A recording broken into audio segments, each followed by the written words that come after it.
ಎಲ್ಲರಿಗೂ ನಮಸ್ತೆ, welcome to my channel. Friends, ನಾನಿಲ್ಲಿ ಇವತ್ತು ಮಿಲ್ಕ್ ಮತ್ತು ಓಟ್ಸ್ನ ಯೂಸ್ ಮಾಡಿ ಹೇಗೆ ಮನೆಯಲ್ಲೇ ಹೋಮ್ ಮೇಡ್ ಸೋಪ್ನ ಮಾಡ್ಬೋದು ಅಂತ ತೋರಿಸ್ಕೊಡ್ತಾ ಇದ್ದೀನಿ. ಈ ಸೋಪ್ ತುಂಬಾ ಚೆನ್ನಾಗಿರುತ್ತೆ. ಚಿಕ್ಕವರಿಂದ ಹಿಡಿದು ದೊಡ್ಡೋರವರೆಗೂ ಸಹ ಯೂಸ್ ಮಾಡ್ಬೋದು. ನಮ್ಮ ಮನೇಲಿರುವಂಥ ಮಕ್ಕಳಿಗೂ ಸಹ ನಾವು ಇದನ್ನು ಯೂಸ್ ಮಾಡ್ಬೋದು. ಹಾಗಿದ್ರೆ ಈಗ ಇದನ್ನು ಹೇಗೆ ಮಾಡೋದು ಅಂತ ನೋಡೋಣ ಬನ್ನಿ. ಮೊದಲು ಒಂದು ಸ್ಟವ್ ಮೇಲೆ ಒಂದು ಚಿಕ್ಕ ಪಾತ್ರೆಯನ್ನು ಇಟ್ಟು ಅದಕ್ಕೆ ನಾನು ಇಲ್ಲಿ 2 ಸ್ಪೂನ್ ಓಟ್ಸನ್ನು ಹಾಕ್ತಿದ್ದೀನಿ. ಓಟ್ಸು ಚೆನ್ನಾಗಿ ಡ್ರೈ ರೋಸ್ಟ್ ಮಾಡಬೇಕು. ಅದ್ರ ಘಮ ನಮಗೆ ಬರಬೇಕು, ಪರಿಮಳ ಬರಬೇಕು, ಅಲ್ಲಿವರೆಗೂ ಡ್ರೈ ರೋಸ್ಟ್ ಮಾಡಿ ಅದನ್ನು ಒಂದು ಪಾತ್ರೆಗೆ ಎತ್ತಿಟ್ಕೊಂಡು, ನಂತರ ಇಲ್ಲಿ ಹೆಸರು ಕಾಳನ್ನ ಅದೇ ರೀತಿ ಡ್ರೈ ರೋಸ್ಟ್ ಮಾಡಿ ಅದನ್ನು ಕೂಡ ಒಂದು ತಟ್ಟೆಗೆ ಎತ್ತಿಟ್ಕೊತಾ ಇದ್ದೀನಿ. ಮತ್ತು ಅದೇ ರೀತಿಯಾಗಿ 5-6 ಬಾದಾಮಿನೂ ಕೂಡ ನಾನು ಡ್ರೈ ರೋಸ್ಟ್ ಮಾಡಿ ಎತ್ತಿಕ್ತಾ ಇದ್ದೀನಿ. ಇದು ಸ್ವಲ್ಪ ತಣ್ಣಗಾಗಬೇಕು. ಆನಂತರ ಇದನ್ನು ಮಿಕ್ಸಿ ಮಾಡೋಣ. ಅದನ್ನು ಸ್ವಲ್ಪ ಸೈಡಿಗೆ ಎತ್ತಿಕ್ಕಿ, ಇವಾಗ ನಂತರ ನಾವು ಸೋಪ್ ಮಾಡೋದಕ್ಕೆ ನಮಗೆ ಮೇಯ್ನಾಗಿ ಬೇಕಾಗಿರೋ ಇಂಗ್ರೀಡಿಯೆಂಟ್ ಅಂದರೆ ಅದು ಸೋಪ್ ಬೇಸು. ನಾನಿಲ್ಲಿ ಮಕ್ಕಳಿಗೆ ಮಾಡ್ತಾ ಇರೋದ್ರಿಂದ ಗೋಟ್ ಮಿಲ್ಕ್ ಸೋಪ್ ಬೇಸ್ನ ಯೂಸ್ ಮಾಡ್ತಾಯಿದ್ದೀನಿ. ನೀವು ಬೇಕಾದರೆ ಗ್ಲಿಸರಿನ್ ಸೋಪ್ ಬೇಸಲ್ಲೂ ಕೂಡ ಯೂಸ್ ಮಾಡ್ಬೋದು.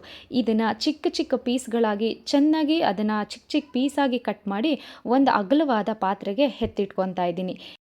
ಇವಾಗ ಒಂದು ಮಿಕ್ಸಿ ಜಾರ್ಗೆ ನಾವಾಗಲೇ ಡ್ರೈ ರೋಸ್ಟ್ ಮಾಡಿದ್ದಂತಹ ಎಲ್ಲ ಇಂಗ್ರೀಡಿಯೆಂಟ್ನ ಹಾಕಿ ಇದನ್ನು ಇವಾಗ ನಾವು ರುಬ್ಕೋಬೇಕು, ಅಂದರೆ ಮಿಕ್ಸಿ ಮಾಡ್ಕೋಬೇಕು. ಈಗ ಇದನ್ನು ಮಿಕ್ಸಿ ಮಾಡಿದ್ದನ್ನು ಒಂದು ಜರಡಿಗೆ ಹಾಕಿ ಅದನ್ನು ಜರಡಿ ಹಿಡಿದು ಒಂದು ಏರ್ ಟೈಟ್ ಕಂಟೈನರ್ಗೆ ಹಾಕಿ ನೀವು ಇದನ್ನು ಇಟ್ಕೋಬೋದು. ಇದನ್ನು ನೀವು 2-3 ರೀತಿಯಾಗಿ ಕೂಡ ಯೂಸ್ ಮಾಡ್ಬೋದು.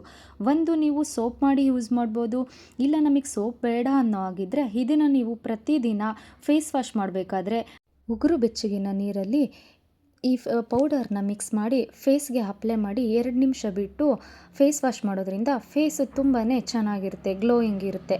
ಈಗ ನಾನಿಲ್ಲಿ ಸೋಪ್ ಮಾಡೋದು ಹೇಗೆ ಅಂತ ಇವಾಗ ತೋರಿಸ್ತೀನಿ ಬನ್ನಿ.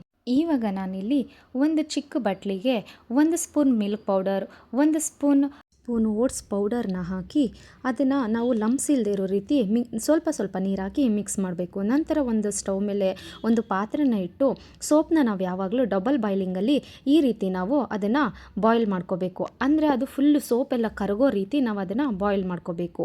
ಈಗ ಅದಕ್ಕೆ ನಾವು ಆಗಲೇ ಮಿಕ್ಸ್ ಮಾಡಿಟ್ಕೊಂಡಿರುವಂಥ ಮಿಲ್ಕ್ ಮತ್ತು ಓಟ್ಸ್ ಪೌಡರ್ನ ಮಿಕ್ಸ್ ಮಾಡಿ ಲಂಪ್ಸ್ ಇಲ್ಲದೆ ಇರೋ ರೀತಿ ಮಿಕ್ಸ್ ಮಾಡಿಬಿಡ್ತೀವಲ್ವ, ಅದನ್ನು ನಾವಿವಾಗ ಇದಕ್ಕೆ ಮಿಕ್ಸ್ ಮಾಡಿ ಇದನ್ನು ಚೆನ್ನಾಗಿ ತಿರುಗಿಸ್ಬೇಕು. ಇದನ್ನು ಜಾಸ್ತಿ ಹೊತ್ತು ನಾವು ಸ್ಟವ್ ಮೇಲೆ ಇಡಬಾರ್ದು. ಒಂದು 10-20 ಸೆಕೆಂಡು ಅದನ್ನು ತಿರುಗಿಸ್ಬಿಟ್ಟು ಗಂಟಿಲ್ದೇ ಇರೋ ರೀತಿ ತಿರುಗಿಸಿ ಈಗ ಅದನ್ನು ಎತ್ತಿ ಈಗ ಸೋಪ್ ಮಾಡೋದಕ್ಕೆ ಇರುವಂಥ ಮೋಲ್ಡ್ಗೆ ಹಾಕಿ ಇದನ್ನೆಲ್ಲ ಸೋಪ್ ಮೋಲ್ಡ್ಗೆ ಹಾಕಿ ನಾವು ಎತ್ತಿಟ್ಕೋಬೇಕು. 1 ಅವರು ಇದನ್ನು ಹಾಗೆ ಬಿಡಬೇಕು ಸೆಟ್ ಆಗೋದಕ್ಕೋಸ್ಕರ. ಫ್ರಿಜ್ಜಲ್ಲಾದರೆ ಒಂದು ½ ಅನ್ ಅವರ್ನ ಆಗುತ್ತೆ. ನಾವು ಹೊರಗಡೆ ಇಕ್ತೀವಿ ಅಂದರೆ ಇದನ್ನು 1 ಅವರು ಹಾಗೇ ಸೆಟ್ ಆಗೋದಕ್ಕೆ ಬಿಟ್ಬಿಡಬೇಕು. 1 ಅವರ್ ಆದಮೇಲೆ ಅದು ತುಂಬಾ ಚೆನ್ನಾಗಿ ಸೆಟ್ ಆಗಿರುತ್ತೆ. ಈಗ ಅದನ್ನು ನಾವು ಯೂಸ್ ಮಾಡೋದಕ್ಕೆ ರೆಡಿ ಆಗಿದೆ. ಇದನ್ನು ಹಚ್ಚೋದ್ರಿಂದ ಮುಖ ಗ್ಲೋಯಿಂಗ್ ಇರುತ್ತೆ. ಇದರಲ್ಲಿ ಹೆಸರು ಕಾಳು ಯೂಸ್ ಮಾಡಿರುವಂಥ ಹೆಸರು ಕಾಳು ಅದು ನಮಗೆ ಸ್ಕಿನ್ ಟ್ಯಾನ್ನ ರೆಡ್ಯೂಸ್ ಮಾಡೋದಕ್ಕೆ ಸಹಾಯ ಮಾಡುತ್ತೆ. ಓಟ್ಸು ಸ್ಕಿನ್ನ ಗ್ಲೋ ಮಾಡೋದಕ್ಕೆ ಸಹಾಯ ಮಾಡುತ್ತೆ. ಬಾದಾಮಿ ಅಂತೂ ಅದರಲ್ಲಿ ವಿಟಮಿನ್ಸ್ ಇರುತ್ತೆ, ಅದು ಸ್ಕಿನ್ಗೆ ತುಂಬಾ ಒಳ್ಳೆಯದು. ಇದನ್ನು ಮಕ್ಕಳಿಗೆ ಕೂಡ ನಾವು ಯೂಸ್ ಮಾಡ್ಬೋದು, ಯಾವುದೇ ರೀತಿ ತೊಂದರೆ ಇರಲ್ಲ. ಈ ವಿಡಿಯೋ ಇಷ್ಟ ಆದರೆ ಲೈಕ್ ಮಾಡಿ, ಶೇರ್ ಮಾಡಿ, ಹಾಗೆ ಕಮೆಂಟ್ ಮಾಡಿ, ಸಬ್ಸ್ಕ್ರೈಬ್ ಕೂಡ ಮಾಡಿ. ಪಕ್ಕದಲ್ಲಿರೋ ಬೆಲ್ ಬಟನ್ನ ಒತ್ತಿ. ನೀವು ಬೆಲ್ ಬಟನ್ನ ಒತ್ತೋದ್ರಿಂದ ನಾವು ಹಾಕೋ ಹೊಸ ವಿಡಿಯೋಗಳ ನೋಟಿಫಿಕೇಷನ್ ನಿಮಗೆ ಬರುತ್ತೆ. Thank you.